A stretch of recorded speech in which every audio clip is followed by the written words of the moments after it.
What's really happened to Ozzy Osbourne, God of Rock? Everything will be revealed before it's too late. There's a lot more to this than meets the eye. So I'm going to read you the real-ish that no one will tell you about, according to our cosmic sources. Welcome to another episode of Allegedly, brought to you by 𝗢𝗀𝗇𝗏, home of the stars on the ground and in the sky. While these reenactment stories may be based on true events, allegedly, any resemblance to a celebrity or public figure is purely coincidental. Our sources will always be protected, and any attempts at legal action will be met with non-payment. Now be sure to visit 𝗢𝗀𝗇𝗏 for free news, reviews, movies, money, and more. The year is 1979. The air is thick with the stench of stale beer, cigarette smoke, and the faint metallic tang of blood. Somewhere in the bowels of a sweaty, dimly lit arena, a man, no, a myth, is biting the head off a bat. Allegedly, this is Ozzy Osbourne, the Prince of Darkness, the God of Hard Rock, the man who made Black Sabbath not just a band but a religion. Fast forward to 2023, and the question on everyone's lips is, whatever happened to Ozzy Osbourne? Let's rewind the tape, shall we? Because Ozzy's story isn't just a rock and roll tale. It's a Shakespearean tragedy, a cosmic joke, and a cautionary fable all rolled into one. Allegedly. The rise of the madman. Ozzy Osbourne didn't just emerge onto the music scene. He crawled out of the primordial ooze of Birmingham, England, like some demented rock and roll creature. Born John Michael Osborne in 1948, Ozzy was the product of a working-class family, a kid who allegedly spent more time in detention than in class. Music became his escape, his salvation, and eventually his damnation. In 1968, Ozzy joined forces with Tony Iommi, Geezer Butler, and Bill Ward to form Black Sabbath. The band didn't just invent heavy metal, they weaponized it. Albums like 𝗢𝗏𝗏𝗏 and 𝗢𝗏 of Reality were sonic Molotov cocktails, hurled at the establishment with reckless abandon. Ozzy's voice, a haunting, otherworldly wail, became the soundtrack to a generation of misfits, outcasts, and rebels. Allegedly, he was the first to make being a lunatic cool. But fame, as it often does, came with a price. By the late 70s, Ozzy was a walking pharmacy, allegedly consuming enough drugs and alcohol to kill a small village. His antics became the stuff of legend, biting the head off a dove in a record executive's office, allegedly urinating on the Alamo, and of course, the infamous bat incident. For the record, Ozzy claims he thought the bat was a rubber toy. Allegedly. The fall of the Prince. By 1979, Black Sabbath had had enough. Ozzy was fired, allegedly for being too Ozzy. But instead of fading into obscurity, he rose like a phoenix from the ashes, or maybe like a bat out of hell. With the help of his wife and manager, Sharon Osbourne, Ozzy launched a solo career that would cement his status as a rock god. Albums like 𝗢𝗏𝗏𝗏 and 𝗢𝗏𝗏𝗏 of a Madman were instant classics, featuring hits like Crazy Train and Mr. Crowley. Ozzy's solo work was darker, heavier, and more unhinged than anything he'd done with Sabbath. Allegedly, he was also more unhinged in real life. His touring band, featuring the legendary guitarist Randy Rhoads, became a traveling circus of debauchery and destruction. But tragedy struck in 1982 when Rhoads died in a plane crash, leaving Ozzy devastated. Allegedly, he's never fully recovered.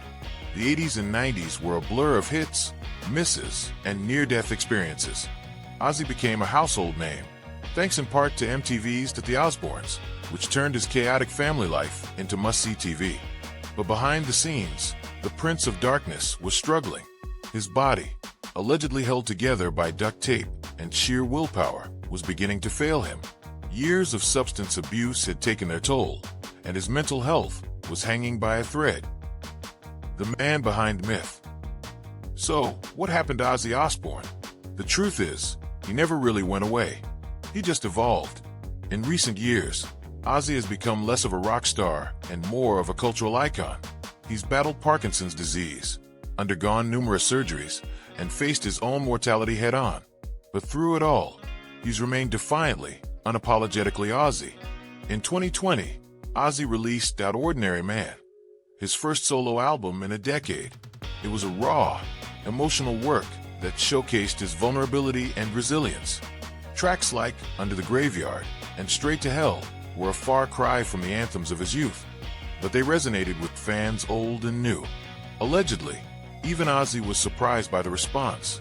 Then, in 2022, he followed up with 𝗢𝗇𝘇𝗶𝗲, an album that proved he still had plenty of fire left in the tank. Featuring collaborations with legends like Eric Clapton, Tony Iommi, and Jeff Beck, the album was a testament to Ozzy's enduring influence. Allegedly, it also served as a middle finger to anyone who thought he was done. The legacy of the god of hard rock. Ozzy Osbourne is more than just a musician. He's a force of nature. He's the guy who made it okay to be weird, to be wild, to be yourself, no matter how messed up that self might be. Allegedly, he's also the guy who inspired countless kids to pick up a guitar, start a band, and raise a little hell. But Ozzy's legacy isn't just about the music. It's about survival. He's been to the edge and back more times than anyone can count, and he's lived to tell the tale. Allegedly, he's even got a few more tales left in him. So, whatever happened to Ozzy Osbourne, he's still here, still fighting, still rocking. And as long as there's a stage, a microphone, and a crowd of screaming fans, the god of hard rock will never truly fade away. Allegedly. Lester Bangs is allegedly rolling in his grave, but he'd probably approve of this tribute. Allegedly. The influence on modern music. Ozzy Osbourne's influence on modern music is immeasurable. From the grunge movement of the 90s to the metalcore bands of the 2000s, his fingerprints are everywhere. Bands like Nirvana, Metallica, and Slipknot have all cited Ozzy as a major influence. Allegedly, Kurt Cobain once said that listening to 𝗢𝗿𝗶𝗲 was like hearing the voice of God. But Ozzy's impact goes beyond just the music. He's a symbol of rebellion, of nonconformity, of sticking it to the man.